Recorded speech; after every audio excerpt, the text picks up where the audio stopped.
എല്ലാവർക്കും സ്വാഗതം. വല്യപ്പച്ചനോട് അലീന ഇങ്ങനെ ചോദിക്കുന്നുണ്ടായിരുന്നു, പപ്പയുടെ വൈഫ് എന്താ ഇങ്ങോട്ടേക്ക് വരാത്തത്? അഞ്ജലി എന്ന് പറയുന്ന സ്ഥലം അത്രയ്ക്ക് ദൂരമൊന്നും അല്ലല്ലോ, അതുപോലെ പപ്പ ഞാൻ വന്നതിന് ശേഷം അങ്ങോട്ട് പോകുന്നതും കണ്ടില്ലല്ലോ എന്നൊക്കെ ഇങ്ങനെ ചോദിക്കുമ്പോൾ വല്യപ്പച്ചൻ പറയുന്നുണ്ട്, അവർ ആദ്യം തൊട്ടേ ഒരു സ്വരച്ചേർച്ചയൊന്നും ഇല്ല. പിന്നെ അവളിങ്ങനെ ഭയങ്കര ഭക്തിയുള്ള ആളാണ്, എപ്പോഴും വീട്ടിലൊന്നും ഉണ്ടാവത്തില്ല, എപ്പോഴും ധ്യാനമൊക്കെ ആയിട്ട് ഇങ്ങനെ നടക്കുകയായിരിക്കും. ഇന്നിപ്പോൾ ഭരണങ്ങാനത്താണെങ്കിൽ നാളെ കോട്ടയത്തായിരിക്കും, അങ്ങനെയൊക്കെ ഇങ്ങനെ നടക്കുകയായിരിക്കും എന്ന് പറയുമ്പോൾ അലീന ചോദിക്കുന്നുണ്ട്, അപ്പം മക്കളുടെ കാര്യമൊക്കെ ആരാ നോക്കുന്നതെന്ന്. അപ്പോൾ അതിനല്ലേ അവളുടെ ചേച്ചി റീത്താമ്മ ഉള്ളത് എന്ന് പറയുമ്പോൾ, ഈ റീത്താമ്മയ്ക്ക് വേറെ ജോലിയൊന്നും ഇല്ലേന്ന് അലീന ചോദിക്കുന്നുണ്ട് കേട്ടോ. അതുപോലെ കല്യാണമൊന്നും കഴിച്ചിട്ടില്ലേന്ന് ചോദിക്കുന്നുണ്ട്. അപ്പോൾ കല്യാണമൊക്കെ കഴിച്ചിട്ടുണ്ടായിരുന്നു, ഭർത്താവ് മരിച്ചു പോയതാണെന്നൊക്കെ വല്യപ്പച്ചൻ പറഞ്ഞു കൊടുക്കുന്നുണ്ട് കേട്ടോ. അതുപോലെ തന്നെ ലാലിച്ചനാണെങ്കിൽ ഈ റീത്താമ്മയുടെ സ്വഭാവം ഒന്നും ഇഷ്ടമല്ല എന്നും പറയുന്നുണ്ട്. അപ്പോൾ ആദ്യം മുതൽ ഇങ്ങനെ എൽസമ്മയും ലാലിച്ചനും തമ്മിൽ ഒരു സ്വരച്ചേർച്ചയില്ല എന്നൊക്കെ പറയുമ്പോൾ, അതെന്താ അങ്ങനെ, അവർ തമ്മിൽ എപ്പോഴും വഴക്കിടുമെന്നൊക്കെ അലീന ചോദിക്കുന്നുണ്ട് കേട്ടോ. അപ്പോൾ അങ്ങനെയല്ല, അവൾക്കാണെങ്കിൽ അവളുടെ വീട്ടുകാരുടെ കൂടെ നിന്നാൽ മതി എന്നൊക്കെയാണ്. അതുകൊണ്ട് തന്നെയാണ് ലാലിച്ചൻ അഞ്ജലിൻ്റെ വീട് അങ്ങനെ വാങ്ങിച്ചു കൊടുത്തത്. ലാലിച്ചനാണെങ്കിൽ അവർ ചോദിക്കുന്ന പൈസ അങ്ങനെ അയച്ചു കൊടുക്കുകയും ചെയ്യുന്നുണ്ട്. അവരെന്താ ചെയ്യുന്നത് എന്നൊന്നും ലാലിച്ചൻ അന്വേഷിക്കാറില്ല. അവർക്ക് വേണ്ടതൊക്കെ ലാലിച്ചൻ ചെയ്തു കൊടുക്കുന്നുണ്ടല്ലോ. എൽസമ്മയ്ക്കാണെങ്കിൽ ഇങ്ങനെ നല്ല നിർബന്ധമായിരുന്നു അവളുടെ കുടുംബക്കാരുടെ അടുത്ത് തന്നെ വീട് വേണം എന്നുള്ളത്. അതുകൊണ്ടാണ് ഇങ്ങനെ ലാലിച്ചൻ ഇങ്ങനെ മിലിറ്ററിയിലായിരുന്ന സമയത്ത് അഞ്ജലി തന്നെ വീട് വെച്ചു കൊടുത്തത്. അതാവുമ്പോൾ അവിടെ അടുത്ത് തന്നെ അവളുടെ ആങ്ങളമാരും റീത്താമ്മയൊക്കെ ഉണ്ടല്ലോ, അവരുടെ ഒരു നോട്ടമൊക്കെ കിട്ടും എന്നൊക്കെ വിചാരിച്ചിട്ടാണ് എന്ന് പറയുകയാണ് കേട്ടോ. അപ്പോൾ പപ്പ അങ്ങനെ മിലിറ്ററിയിൽ നിന്ന് റിട്ടയർഡായി വന്ന ശേഷം ഇങ്ങോട്ടേക്ക് കൊണ്ടുവരായിരുന്നില്ലേ എന്ന് ചോദിക്കുന്നുണ്ട്. എന്നിട്ട് ചോദിക്കുന്നുണ്ട് കേട്ടോ, പപ്പ മിലിറ്ററിയിൽ നിന്ന് തിരിച്ച് വന്ന ശേഷം അങ്ങോട്ടും പോയിട്ടില്ലേ, അതുപോലെ തന്നെ ഇങ്ങനെ ഭാര്യേനും മക്കളൊന്നും ഇങ്ങോട്ട് കൊണ്ടുവന്നിട്ടില്ലേ എന്ന് അലീന ചോദിക്കുമ്പോഴാണ് കേട്ടോ വല്യപ്പച്ചൻ പറയുന്നത്, ലാലിച്ചനാണെങ്കിലും അങ്ങോട്ട് പോയിട്ടുണ്ടായിരുന്നില്ല, അപ്പോഴാണല്ലോ ഇവിടെ ഈ എസ്റ്റേറ്റും ഇതൊക്കെ വീടൊക്കെ വാങ്ങിച്ചത്, പിന്നെ അവനിവിടെയായി അവരവിടെയായി എന്ന് പറയാണ് കേട്ടോ. അപ്പം മക്കളോടൊരു സ്നേഹവും ഇല്ലേ എന്നൊക്കെ ഇങ്ങനെ ചോദിക്കുന്നുണ്ട് കേട്ടോ. പപ്പയ്ക്ക് ഇങ്ങനെ പപ്പയുടെ മക്കളോടൊരു സ്നേഹവും ഇല്ലേ എന്നൊക്കെ ചോദിക്കുന്നുണ്ട് കേട്ടോ. അപ്പോൾ ഉണ്ടോയെന്നൊന്നും അറിയില്ല, ആദ്യം ഉണ്ടായിരുന്നു, ഇപ്പോൾ ഉണ്ടോയെന്നൊന്നും അറിയത്തില്ല എന്നാണ് വല്യപ്പച്ചനും പറയുന്നത്. അപ്പോൾ വല്യപ്പച്ചൻ വേണ്ടേ അതൊക്കെ ഒന്ന് ശരിയാക്കി എടുക്കാൻ വേണ്ടി ആദ്യം മുതലേ വല്യപ്പച്ചന് അതൊക്കെ ഒന്ന് ശരിയാക്കി എടുക്കായിരുന്നു എന്നൊക്കെ ഇങ്ങനെ അലീനെ കുറ്റപ്പെടുത്തുന്നുണ്ട് കേട്ടോ. ലോകവിവരമുള്ള ആളല്ലേ എന്നൊക്കെ ചോദിക്കുന്നുണ്ട്. അപ്പോൾ വല്യപ്പച്ചൻ പറയുന്നത് എന്താണെന്നറിയോ, ലോകവിവരം ഉണ്ടായിരുന്നു, ഇപ്പോൾ കുറച്ച് കുറഞ്ഞു പോയി, ഇപ്പോൾ ഇങ്ങനെ കുറച്ച് പ്രായമായില്ലേ എന്നൊക്കെയാണ് വല്യപ്പച്ചൻ ഇങ്ങനെ കളിയായിക്കൊണ്ട് പറയുന്നത് കേട്ടോ. പിന്നീട് അതുപോലെ തന്നെ വല്യപ്പച്ചൻ പറയുകയാണ്, എൽസമ്മയ്ക്കാണെങ്കിൽ അവളുടെ വീട്ടുകാർ മതി. അപ്പോൾ അങ്ങനെ അമ്മ വീട്ടുകാരോടും മക്കൾക്കും അങ്ങനെ തന്നെയാണ്. റീത്താമ്മയാണെങ്കിൽ മക്കളോട് എന്തൊക്കെയോ പറഞ്ഞു വെച്ചിരിക്കുകയാണ്, ലാലിച്ചനെ പറ്റി ക്രൂരനാണ്, കുടിയനാണ്, അങ്ങനെ ഈ ലോകത്തുള്ള എല്ലാ അങ്ങനെ ദുഷ്ടപേരും അവന് ചാർത്തി കൊടുത്തിട്ടുണ്ട്. റീത്താമ്മ മക്കളോടും അങ്ങനെ തന്നെയാണ് പറഞ്ഞു വെച്ചിരിക്കുന്നത്, നിങ്ങളുടെ പപ്പ ദുഷ്ടനാണ് എന്നൊക്കെയാണ് പറഞ്ഞു വെച്ചിരിക്കുന്നതെന്ന് പറയുകയാണ് കേട്ടോ. അപ്പോൾ എൽസമ്മയ്ക്കാണെങ്കിലും അവളുടെ വീട്ടുകാർ മതി, ഇനിയിപ്പോൾ അമ്മ വീട്ടുകാരുമായി അടുത്ത കുട്ടികളെ അതുപോലെ തന്നെ അവളെയൊക്കെ ഇങ്ങനെ തിരിച്ച് ഇങ്ങനെ പിടിച്ചു കൊണ്ടുവരാൻ കുറച്ച് ഇങ്ങനെ പാടാണെന്നൊക്കെ പറയുന്നുണ്ട് കേട്ടോ. അപ്പോൾ എന്തായാലും പപ്പയുടെ മക്കളല്ലേ എന്ന് പറയുമ്പോൾ, മക്കളായാലും മരങ്ങളായാലും ഒരു വശത്തേക്ക് ചാഞ്ഞാൽ പിന്നെ അത് നിവർത്തി കൊണ്ടുവരാൻ വലിയ പാട് തന്നെയാണെന്ന് വല്യപ്പച്ചൻ അലീനയോട് പറയുകയാണ് കേട്ടോ.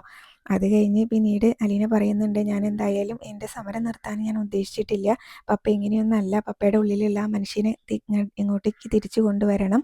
പപ്പ അങ്ങനെ ഇപ്പോൾ ഒരു ചിതൽപ്പുറ്റായിട്ട് നിൽക്കുകയാണ്, ആ ചിതൽപ്പുറ്റ് പതുക്കെ പതുക്കെ പൊളിച്ച് അടർത്തി മാറ്റി കൊണ്ടുവരണം എന്ന് പറയുമ്പോൾ, അത് അത്ര എളുപ്പമല്ല മോളെ എന്നിങ്ങനെ വല്യപ്പച്ചൻ പറയുന്നുണ്ട് കേട്ടോ. അപ്പോൾ അലീനയും പറയും, അതെനിക്ക് നന്നായിട്ട് അറിയാം, അത് അത്ര എളുപ്പമല്ല എന്നുള്ളത്, പക്ഷെ ഞാനൊന്ന് ശ്രമിച്ച് നോക്കട്ടെ, എനിക്ക് ചെറിയൊരു വാതിൽ കിട്ടിയാൽ മതി, ഞാൻ അതിൽ കൂടെ കയറിക്കോളാം എന്നാണ് കേട്ടോ അലീന പറയുന്നത്. പിന്നീട് ലാലിച്ചൻ്റെ 2 മക്കളുടെ പേരൊക്കെ പറഞ്ഞു കൊടുക്കുന്നുണ്ട്. അതിൽ രണ്ടാമത്തെ കുട്ടിക്ക് ചെറിയൊരു ബുദ്ധിക്ക് എന്തോ പ്രശ്നമുണ്ട് അതൊക്കെ പറയുന്നുണ്ട് കേട്ടോ. അപ്പോൾ അതിൻ്റെ ചികിത്സയും കാര്യങ്ങളൊക്കെ അലീന ചോദിക്കുന്നുണ്ടായിരുന്നു കേട്ടോ വല്യപ്പച്ചനോട്.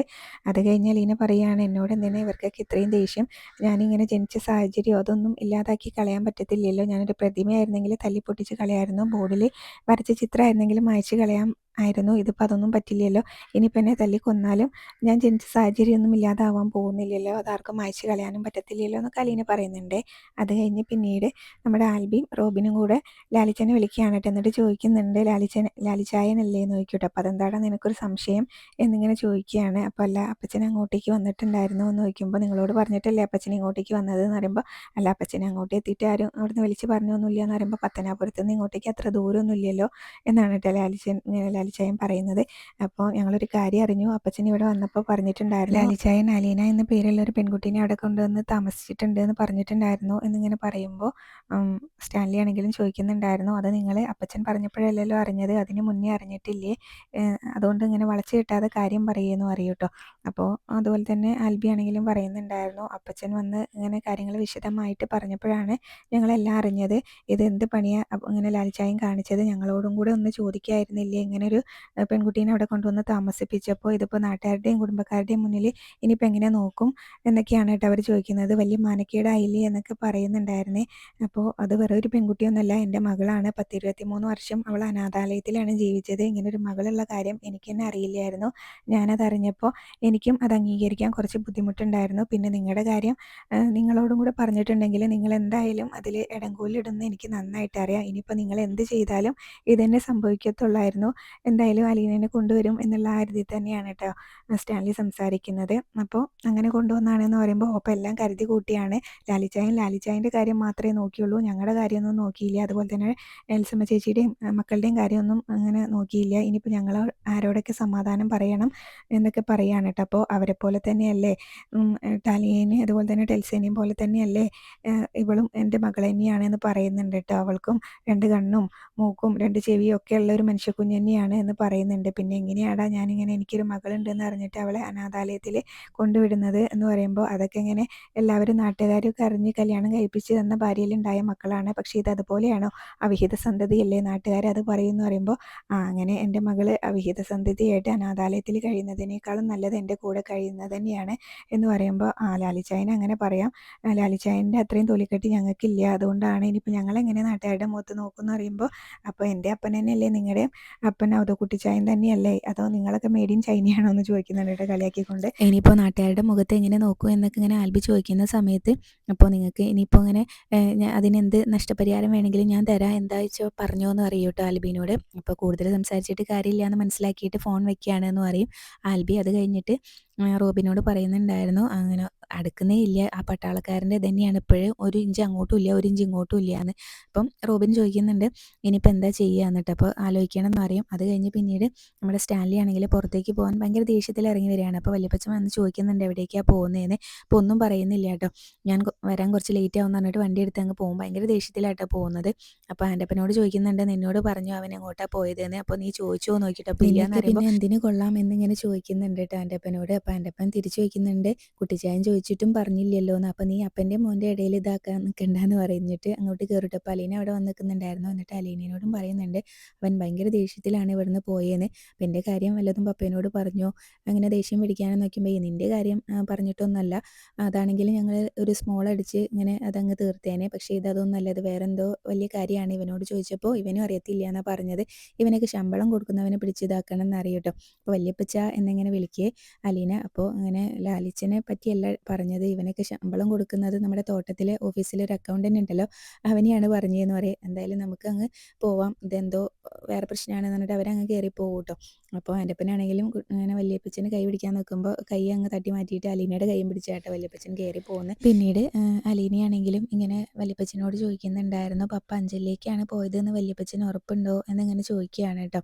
അപ്പോൾ ഈ പപ്പയ്ക്ക് എന്താ ആരോടും സ്നേഹമില്ലേ, നമ്മളൊക്കെ പിന്നെ എന്തിനാണ് ഇവിടെ നിൽക്കുന്നത്, നമ്മളോട് പറഞ്ഞിട്ട് പോകണ്ടേ എന്നൊക്കെ ഇങ്ങനെ അലീന പറയുകയാണ്. കുറേ പട്ടികളെ ഇങ്ങനെ സ്നേഹിച്ച് ഇവിടെ കഴിഞ്ഞാൽ മാത്രം മതിയോ പപ്പയ്ക്ക് എന്നൊക്കെ ചോദിക്കുന്നുണ്ട് കേട്ടോ. അപ്പോൾ വല്യപ്പച്ചൻ പറയും പട്ടികളെ സ്നേഹിച്ചിട്ടുണ്ടെങ്കിൽ അവർക്ക് കൊടുക്കുന്ന ആ തീറ്റയുടെ സ്നേഹം അവർ കാണിക്കുമല്ലോ, തിരിച്ച് ഇങ്ങനെ നിന്ന് കുരയ്ക്കില്ല കടിക്കില്ല എന്നൊക്കെ, അതൊക്കെയാണ് അവൻ പറയുന്നതെന്ന് പറയും കേട്ടോ. അത് കഴിഞ്ഞ് അലീനയാണെങ്കിലും വല്യപ്പച്ചനോട് പറയുന്നുണ്ടായിരുന്നു പപ്പയാണെങ്കിൽ കുറേ പട്ടികളുടെ കൂടെ ഇങ്ങനെ ജീവിച്ച് ഇങ്ങനെ മാത്രം കഴിഞ്ഞാൽ മതിയോ, എല്ലാവരും കൂടെ ഒരുമിച്ച് ഇങ്ങനെ കഴിയുമ്പോൾ അതിൻ്റെ ഒരു സന്തോഷം വേറെ തന്നെയാണ്. എന്നോട് എന്തിനാ അവർക്ക് എല്ലാവർക്കും ഇത്രയും ദേഷ്യം, പപ്പയുടെ മക്കളെ പ്രസവിച്ച ആ സ്ത്രീയാണെങ്കിൽ എന്നെ മോളേന്നൊന്ന് വിളിച്ചാൽ മതിയല്ലോ, ഞാൻ ചെന്ന് ആ മടിയിൽ വീഴുമല്ലോ, അവർക്കൊക്കെ എന്നോടൊന്ന് ക്ഷമിച്ചൂടെ എന്നൊക്കെ ചോദിക്കുമ്പോൾ അങ്ങനെ ക്ഷമിക്കാനൊന്നും പറ്റത്തില്ല കുഞ്ഞെ എന്നിങ്ങനെ വല്യപ്പച്ചൻ പറയും കേട്ടോ. ഈ പറയുന്ന എനിക്കായാലും അതൊന്നും പറ്റത്തില്ല, മനുഷ്യർ ഓരോരോ സ്വഭാവമാണല്ലോ, ചിലർ നല്ലവരുണ്ടാവും, അതുപോലെ തന്നെ കൊലപാതകികളും ക്രൂരന്മാരും ഒക്കെ ഉണ്ടല്ലോ. അപ്പോൾ അതിനെക്കുറിച്ചൊക്കെ വല്യപ്പച്ചൻ പറയുകയാണ് കേട്ടോ. അപ്പോൾ അലീന ചോദിക്കുന്നുണ്ട് ഈ പറയുന്ന വല്യപ്പച്ചനാണോ ലോകവിവരമില്ല എന്ന് പറഞ്ഞത്, അപ്പോൾ ഇതൊക്കെ എന്താ വല്യപ്പച്ചന് അറിയാവുന്ന കാര്യമല്ലേ എന്ന് പറയുമ്പോൾ ഇതൊക്കെ എന്താ എന്നിങ്ങനെ വല്യപ്പച്ചൻ പറയുകയാണ് കേട്ടോ. പിന്നീട് അലീന പറയുന്നുണ്ടായിരുന്നു ഇതാണെങ്കിൽ പപ്പയ്ക്കാണെങ്കിൽ മക്കളോടും സ്നേഹമില്ല, മക്കൾക്ക് പപ്പേനോടും സ്നേഹമില്ല, ഇങ്ങനെയൊന്നും കഴിഞ്ഞാൽ പോരാ, അതൊക്കെ ഇങ്ങനെ മുന്നിലുള്ളത് കൊണ്ടാണ് അതിൻ്റെ ഒന്നും വില അറിയാത്തത്, പക്ഷേ എനിക്കതിൻ്റെ വില നന്നായിട്ട് അറിയാം, അങ്ങനെ അനാഥാലയത്തിൽ കഴിഞ്ഞിരുന്ന സമയത്ത് സ്കൂളിലൊക്കെ പോകുന്ന സമയത്ത് ആരും ഉണ്ടാവില്ലല്ലോ കൊണ്ടുവിടാനൊന്നും. അപ്പോൾ സ്കൂളിലെത്തുമ്പോൾ അച്ഛനും അമ്മമാരുള്ള കുട്ടികളെ അവരെ കൊണ്ടുവിടുന്നതും സ്കൂട്ടിയിലൊക്കെ കൊണ്ടുവിടുന്നതും അവരെ കെട്ടിപ്പിടിച്ച് ഉമ്മ കൊടുത്ത് ടാറ്റ പറഞ്ഞ് പോകുന്നതും അതൊക്കെ ഞാനിങ്ങനെ സങ്കടത്തോടു കൂടി നോക്കി നിന്നിട്ടുണ്ട്. അപ്പോൾ അതിൻ്റെ വിലയൊക്കെ എനിക്ക് നന്നായിട്ട് അറിയാം എന്നൊക്കെ ഇങ്ങനെ വല്യപ്പച്ചനോട് ഭയങ്കര സങ്കടത്തിൽ പറയാണ് കേട്ടോ അലീന. അപ്പോൾ ഇത്രയും കാണിച്ചുകൊണ്ടാണ് ഇന്നത്തെ എപ്പിസോഡ് അവസാനിച്ചിട്ടുണ്ടായിരുന്നത്. പിന്നീട് പ്രൊമോ കാണിക്കുന്നുണ്ടായിരുന്നു. അതിൽ നമ്മുടെ സ്റ്റാൻലി ആണെങ്കിൽ നേരെ തറവാട്ട് വീട്ടിലേക്കാട്ടോ ചെന്നിട്ടുള്ളത്. പിന്നീട് അലീനയുടെ കാര്യം തന്നെയാണ് സംസാരിക്കുന്നത്. ആൽബിനോടും റോബിനോടൊക്കെ ആൽബി ഇങ്ങനെ സ്റ്റാൻലിനോട് ചോദിക്കുന്നുണ്ടായിരുന്നു, ആ പെൺകൊച്ചിന് ഇങ്ങനെ അവിഹിത സന്തതി എന്ന് പറയുന്ന ആ പേര് അത്ര നല്ലതാണോ എന്നൊക്കെ ചോദിക്കുന്നുണ്ട് കേട്ടോ. അപ്പോൾ അലീനയുടെ കാര്യത്തിൽ നിങ്ങൾ ഇടപെടേണ്ട എന്നുള്ള ഇതിലാണ് സ്റ്റാൻലി സംസാരിക്കുന്നത്. പിന്നീട് അതുപോലെ തന്നെ ബബിത പുറത്തു പോകുന്ന സമയത്ത് അമലും വേറൊരു പെൺകുട്ടി കൂടെ ബേക്കറിയിൽ നിൽക്കുന്നതൊക്കെ അങ്ങനെ കാണുന്നുണ്ട് കേട്ടോ. ബബിത അത് കണ്ട് ഭയങ്കര സങ്കടത്തോടു കൂടി വീട്ടിൽ വന്നിരിക്കുന്നത് കാണിക്കുന്നുണ്ട്. പിന്നീട് ബാലചന്ദ്രനാണെങ്കിലും മൂക്കറ്റം കുടിച്ചിട്ട് കയറി വരുന്നുണ്ട് കേട്ടോ. അപ്പോൾ അത് നോക്കി നിൽക്കുന്ന വൈജയന്തിനെയൊക്കെ കാണിക്കുന്നുണ്ട്. അപ്പോൾ ഇത്രയാണ് പ്രമോല് കാണിച്ചിട്ടുണ്ടായിരുന്നത്.